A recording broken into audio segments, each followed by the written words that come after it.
Жанагы Өмүрзаковдун жери боюнча. Не себеп болуп атат? Бүгүнкү күнгө чейин артка кайтарып ала албай атасыңар. Өмүрзаков Металликтер боюнча ооба. Ал боюнча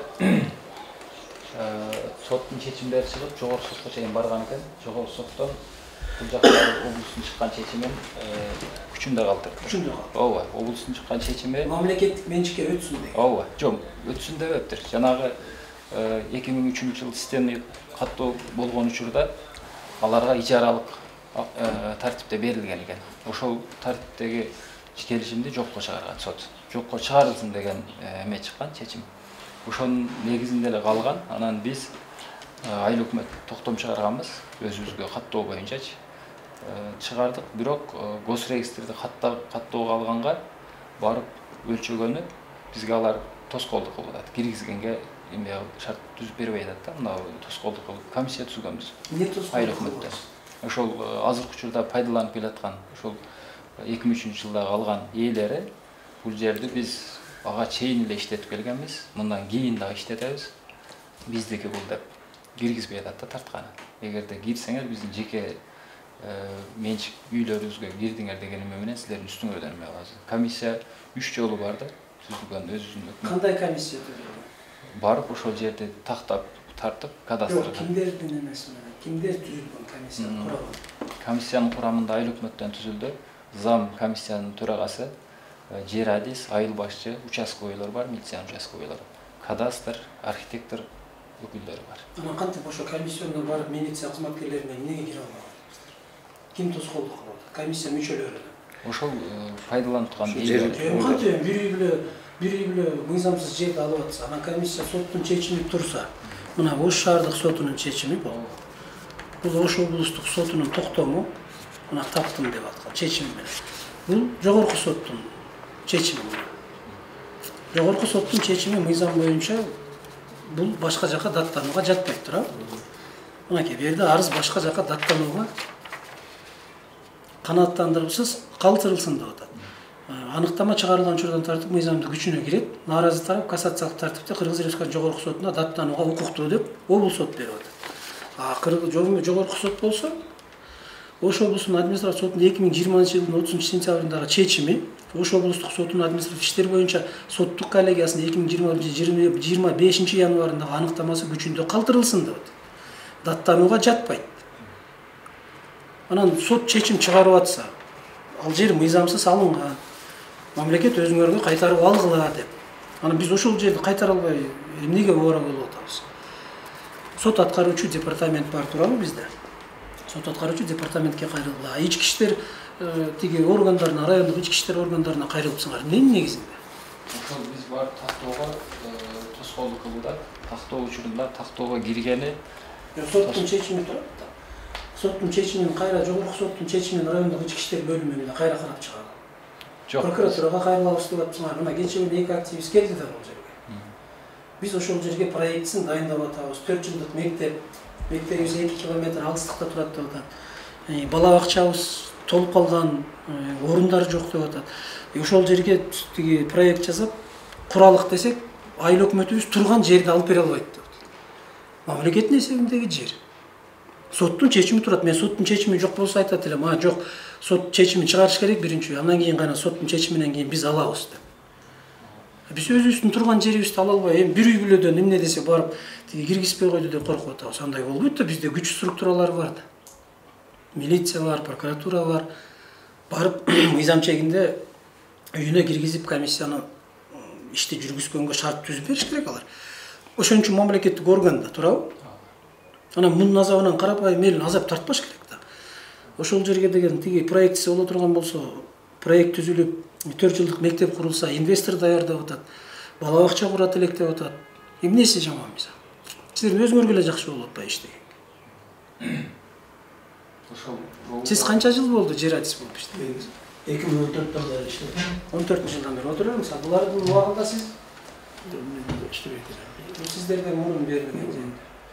Системаны каттоодо катталып калган экен. 2003-жылда. 2003-жылда.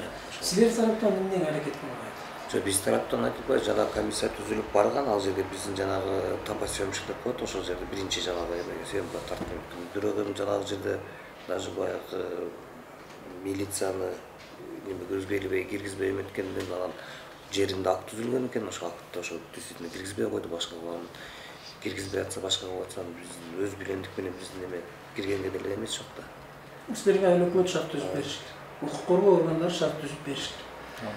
Анан бир эле жаран мен өзүм билем деп эле комиссияны киргизбей жатса, соттун чечимин аткарбай жатса, анда биз Кыргыз Республикасында мыйзамдар иштебейт деген эмеге алып келе атабыз да. Мындай шарт мененчи. Анан өмүр закуптарды көрүп, эртең дагы бирөө чыгат. Боло берет экен да, мыйзам салган жеринде мен бербей койсом, комиссияны киргизбей койсом деп. Туурабы? Мыйзам деген Кыргызстанда иштеш керек. Биз Кыргызстанда мыйзам талашына кайра кайтып келишибиз керек. Баягы мурдагы 30 жылдагыдай кокуй тиги районду бул билет, бул районду тиги билет болуп, ар ким өзүнө бөлө алган заман бүттүмү бул? Бир эле мыйзамга баш ийип жасай турган заман келди. Кыргыз Республикасында азыр айланып келгенде бир эле крыша бар.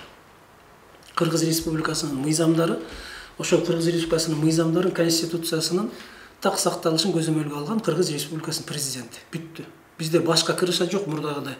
Ар ким өзүм билем менен бул районду мен өзүм билип башкарам, тиги районду өзүм билем деген. Бу жерде жергиликтүү президенттин ыйгарым укуктуу өкүлү бар. Сиздер деген ошо президенттин жерлердеги айылдагы жоокерлери сиздерсиздер, айыл өкмөт, мына жер адиси, айыл башчылар. Анан өзүбүздүн мыйзамдуу укугубузду коргоп, өзүбүздүн ишибизди жасай албай жатсак, анда башка эмне аракет кылышыбыз керек?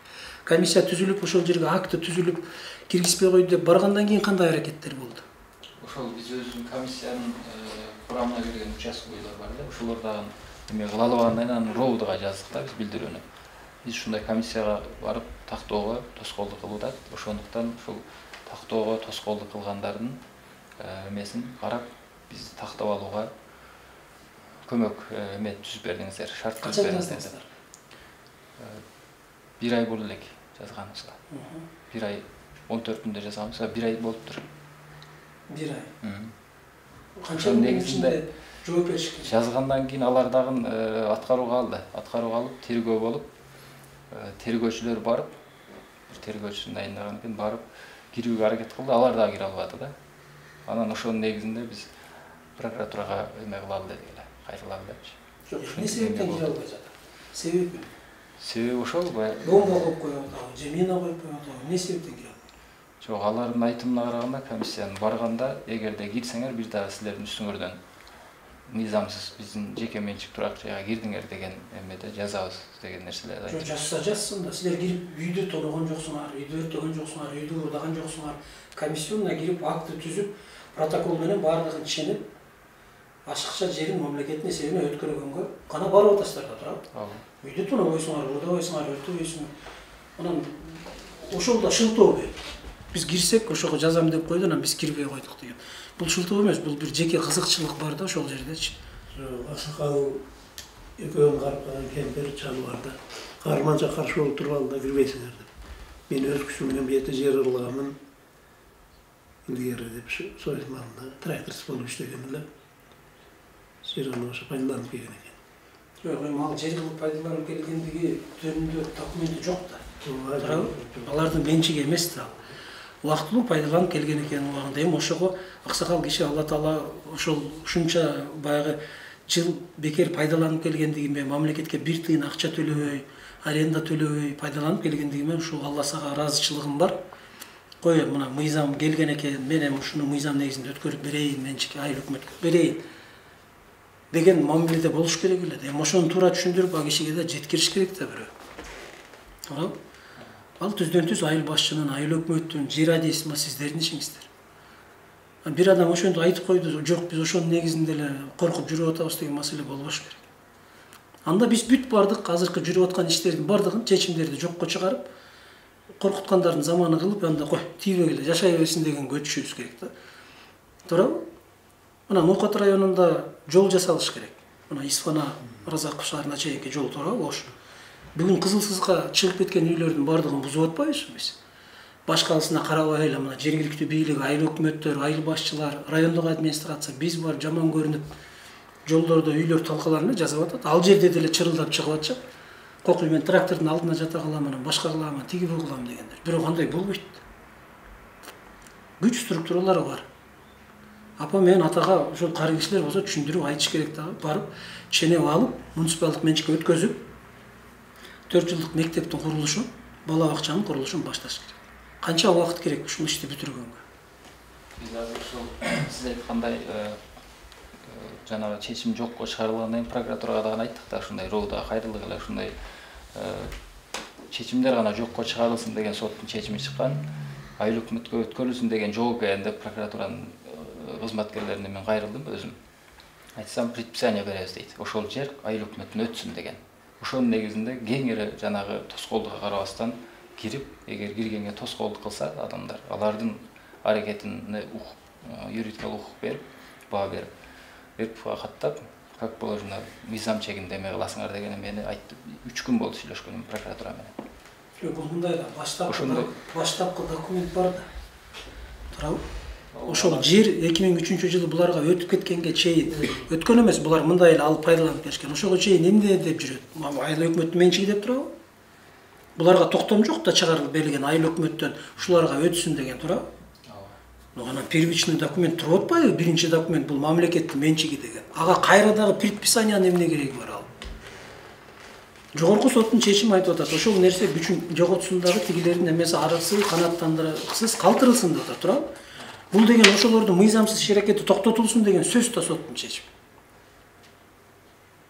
Калганы соттун чечими чыгып, аларды канаттандыра албайт дегенден кийин ал жер асманга кетпейт да, туурабы? Башкага кетпейт да. Мамлекеттин менчигине өтөт. Себеби бул мамлекеттин менчик жери болгон.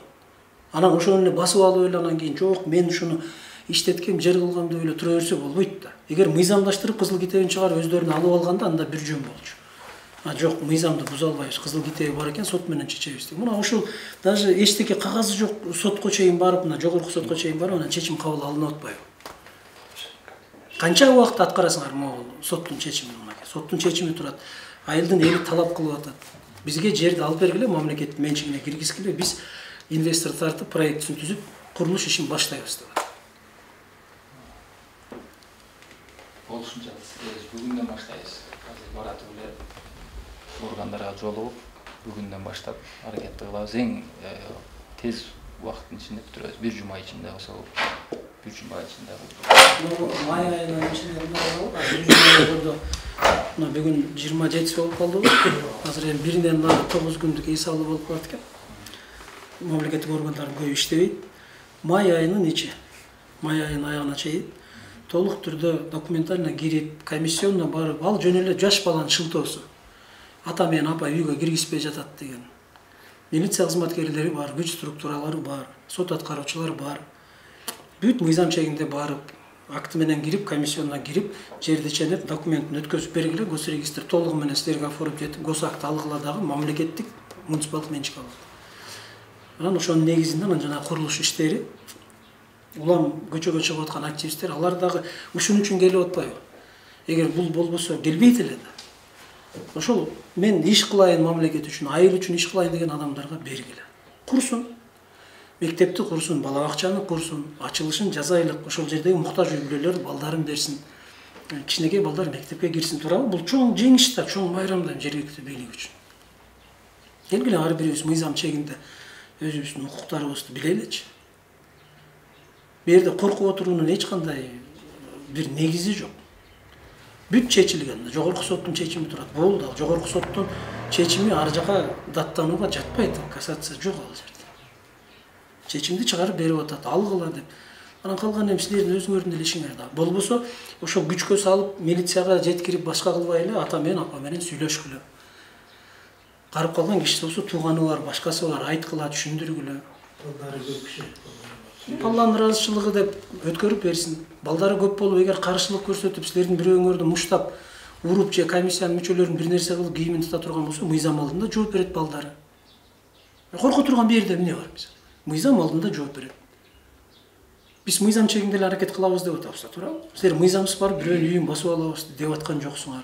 Мыйзамсыз бирөөнүн жерин тартып алабыз деп аткан жоксуңар. Эл силерден мыйзамдуу нерсени талап кылып атат. Мына биз жогорку сотко чейин бардык. Эми ошол жогорку соттун чечимин аткарып берсин жергиликтүү бийлик деп атат. май айынын ичинде көзөмөл кылып жеке толук алып жерди мамлекеттик актыны госрегистрден алгандан кийин кадастрдан мынакей мамлекеттик актыны алдык, бизге муниципалдык менчикке өттү деп туруп бизге маалымат бересиздер. Сүйлөштүкпү?